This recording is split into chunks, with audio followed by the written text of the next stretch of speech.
Someone taught you to be afraid long before you realized it was happening. Not in a dramatic moment, not with shouting or force, but quietly, through tiny daily moments that slipped past your guard.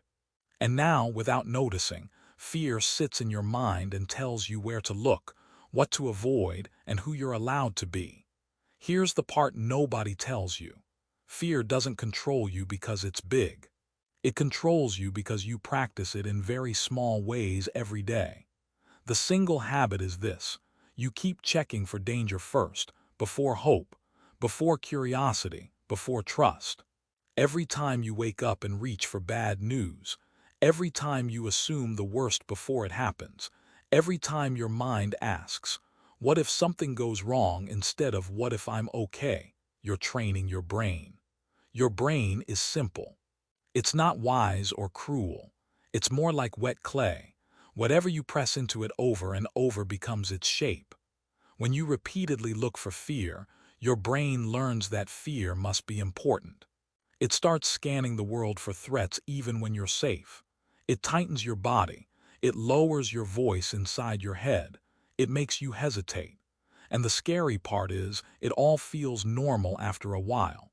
This is how fear becomes a tool. Not because someone is yelling at you, but because your own mind starts doing the work automatically. You don't need to be controlled when you're already expecting danger. You stay quiet. You don't take risks. You doubt yourself before anyone else can. Fear doesn't have to stop you. It just has to slow you down. And the brain loves habits.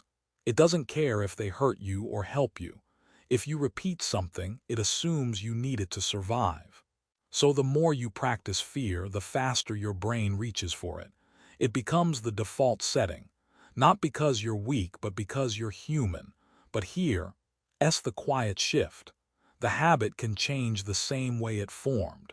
Not by fighting fear, not by pretending it isn't there, but by noticing when you're feeding it. That pause, that moment when you don't immediately check for danger, is where control starts to loosen.